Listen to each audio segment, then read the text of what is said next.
Welcome back to the Morning Hour Podcast. I got the big dog, big CEO. His name is Joe Harris. He's helped. He's led schools over 25 years. He's worked in the community. He's helped create programs for kids. He shows up for kids like us. No matter how future makes our future brighter. Okay, so it's nice to meet you. Very excited. Very excited to meet you. When I first heard of you, I was like shocked because I didn't think you would like pop out or come. Excuse my language. Come and see like a real. I didn't really think it happened because it's my first time. So I was just very lucky to have you. Okay, so I want to. The first question is like, how did you become a CEO? And did you always know you was going to be a CEO when you was like my age? Well, Demarcus, before we jump into questions, I want you to know how proud I am to be sitting here and to be your first guest on your podcast. This is a dream come true. I've spent the last 20 plus years working to this very moment where our kids have opportunity to speak to the world. Your podcast, whether you realize it or not, is very, very important because you have a far reach. I ask you, how far did you want this podcast to go? And I hope that you will see it as a international an opportunity for you to reach the world and be global. So it is an honor to be here. Very glad It to have you. is a dream realized. Um, so thank you for having me as your first Okay. I was guest. for the episode. I wanted to go very big, so we can start off strong. Sure. Okay. Yeah. Uh, You asked the question, what made me want to become a CEO? I didn't know when I was your age what a CEO was. For those that don't know, it's initials, but it means Chief Executive Officer. That is a leader. Um, I'll jokingly say this, I've always been a boss because I grew up poor, but I was also the oldest child. So I've always had a leadership role and a lot of responsibility.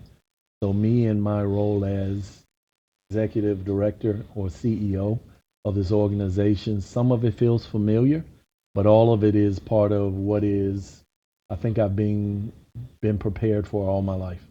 so you was Uh, ready for it, I don't know if you can ever be ready because life throws you balls and every day, you'll right? never know. Yeah, but once you have the experience, you begin to learn how to navigate. What I've learned and I'm 60 years old too, in life is that you take those experiences and how you live your life on a daily basis. Um, as a leader, I understand that the important part of my job is to coach. So I see myself as a coach more so than just a leader. You see as multiple things, not just a not just the leader. You see yourself as a coach. Correct. Okay. Next question I have: were there any like tough times, tough things that you have to like overcome? Like how did you overcome it? Okay, I'm gonna keep it 100. Yes, I'm a black man. So, as a black man, I have had to overcome all of those obstacles that it would take a black man to get here. I'm very proud of where we have come. We've come a long way. I've been doing this, and the name Friendship, the first part of our school name means something significant to me. It comes from Friendship House in Washington, D.C., Oh, where I started working there in 1994. It was a social service agency. oh, And what you don't know is that this school and the Friendship brand is broader than just Little Rock in Arkansas. We is actually have schools in Washington, oh, D.C., in Maryland, and in Arkansas. so it's global. It's global or Oh, okay. national right Oh, now. national, But national. surprise, surprise, we might be looking for doing some international work. I don't Okay. know if your audience is aware, but we also do have an international exchange program with Japan. I think your Mr. McIntosh went over to Japan, and we Oh have a yeah, he teacher did say he exchange went and a there. student exchange. Yeah, so we are doing things Okay, international. that's really fun to know. That was really Yeah, I ain't never yeah, know that. I had to lock that in for a second, I know, so right? I can in my mind. Okay. Okay. What makes our charter network special and different from other schools? Because we have a clear mission and a clear identity. Our mission is to bring a world class education to all students, regardless of race, ethnicity, or background. We're clear about who we are and where we started. 98% of our, 99% of our kids are minority, largely African American. But this school is number 15 in the entire state of Arkansas Oh, I didn't even know for that. growth. Oh, so we So going, we you moving. going, y'all moving The, and shaking and doing what y'all need to the do as wheels is students. rocking. And for me, that's part of the larger achievement, that friendship. We strive for excellence, and really ensuring that our kids get a world class education that prepares them for the future. This podcast, for instance, is something that Can is go on, is basically. can go on and outlive, right? Yeah. But the skills that you're gaining are going to be immeasurable and very important to you in your life. So I'm hoping that one day you'll look back on this interview and say, wait a minute, I learned a lot, but it also set me on a course for success. Okay, set you on a path, give you a path to go. Okay, But okay. your path too. Oh, Our paths have crossed. if I can look back in this and say I did this with the man, and when I get old, I can show maybe I Yeah, have when you're a children. baller and you got a worldwide podcast and you got millions of viewers, I expect you to invite me back, okay? Okay, okay, okay. I surely will. All right, Demarcus. Okay. How does our network help other students learn and grow? Okay. You answer that question. Okay. Um, really don't have an answer for it. You one of our scholars. This is why we do it. You tell me, Oh, okay. how are you learning and growing? Um, first off, dyslexia. Dyslexia helps you. So, if like your class, like your reading class, your ELA class, she's not breaking it down more enough. I feel like dyslexia break it down and helps you understand it more. Okay. And Minbeam is like your vocab, what you call it, your how you say words and how you pronounce it. So Mm-hmm. so you get your words right. Enunciation. Yeah, enunciation. Yeah, that was the word. And then when I do all that, and I'll get back to class, and maybe I'll understand it more, and I have a better grade or understand maybe to teach to another child or another student what I know. So I think I love the fact that y'all have Lexi and Min being very helpful. So that's the answer. That's the answer to the question you just asked me, which is giving you opportunities to learn and grow. That's what I'm most proud of and what I hope that we do every day. Give you an opportunity for a world class education that so many people don't have. And I'm just proud. When I look around this room, I look at the equipment that you all have to do what you do. It's taken a lot of people, a lot of hard work to get here.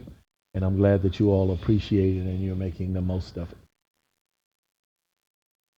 Future goals. Okay, one of the future goals. What cool things do you want to Uh, see our charter school do in the future? STEM, STEM, STEM. STEM We're getting ready to prepare you all for the future. future. Gone are the days where you can just do general studies. The world your generation lives in is going to be driven by AI, artificial intelligence, right? That's going to be a predictive environment where you don't have to think.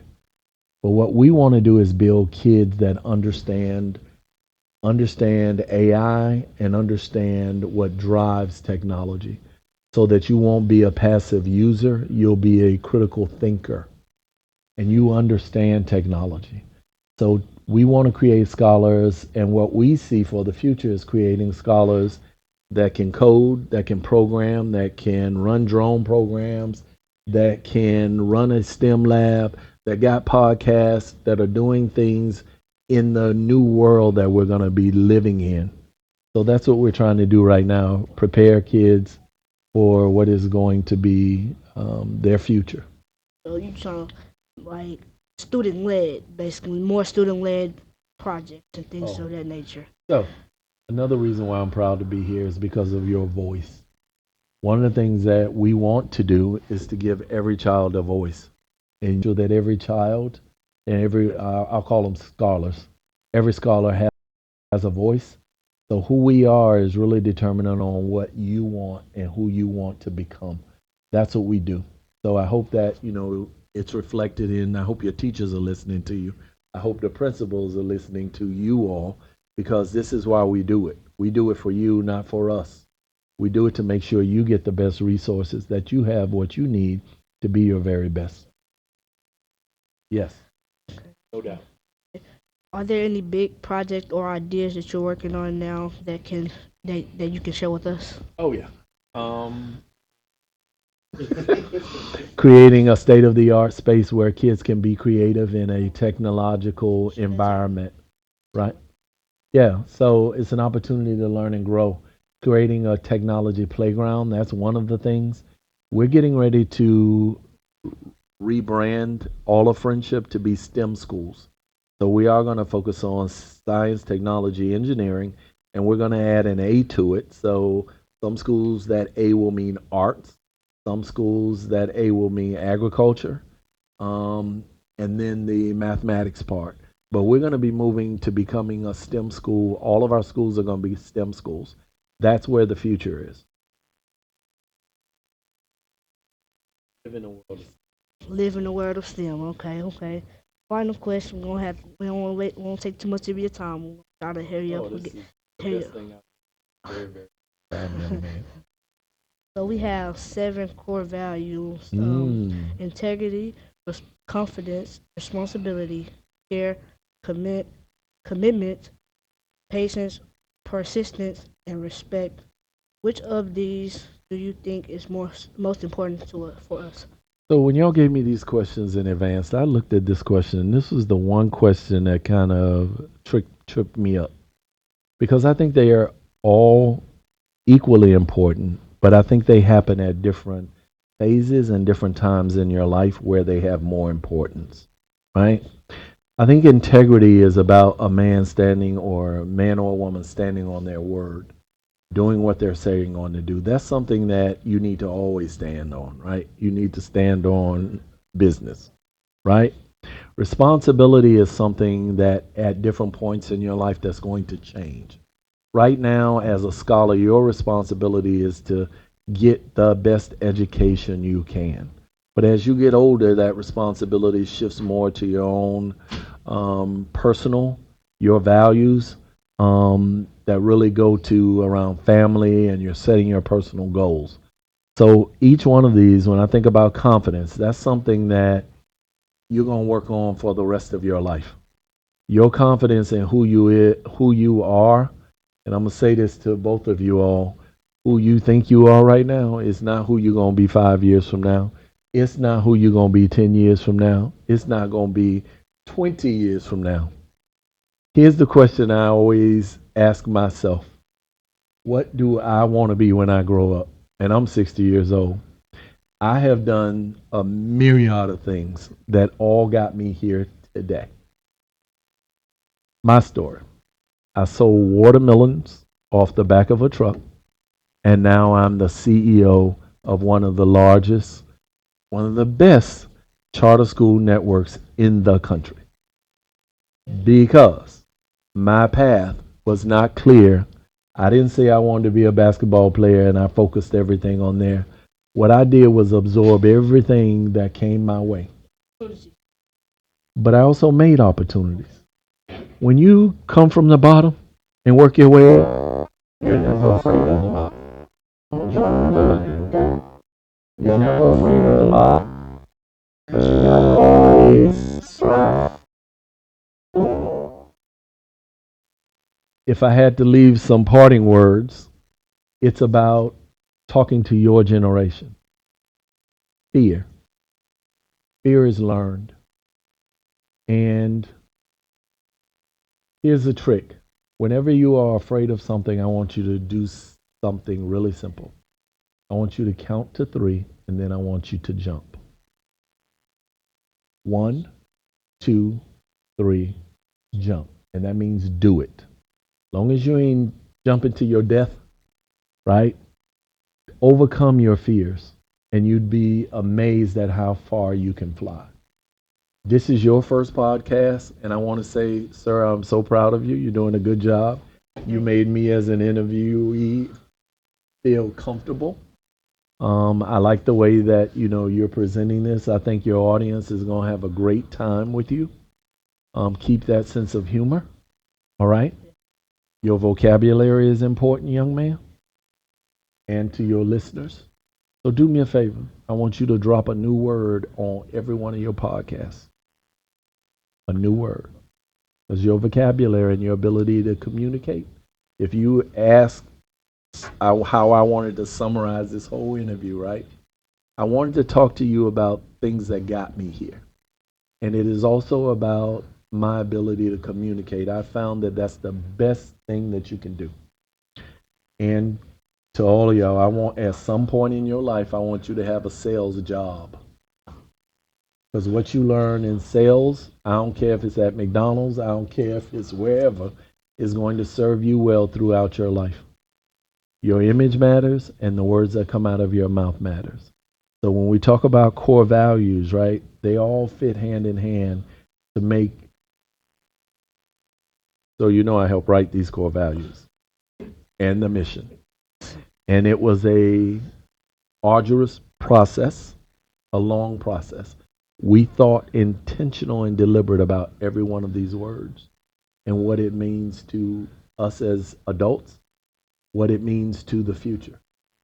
So my work has always been deliberate and thoughtful. I'm really proud of what we've been able to accomplish as a team. I am so proud of your teachers, your principals, because we built all of this. Y'all know where y'all at? And here's what I mean by that. You're in something that has never happened in the state of Arkansas before. Friendship is the largest minority led charter school network in the state of Arkansas, and we're the largest in the country. We Wow. built all of this from the ground up. People that look like you, look like you, look like you, look like you, look like you. This is what we can accomplish when we are focused, we're deliberate, we're smart, we are prepared, and we count to three. One, two, three, jump.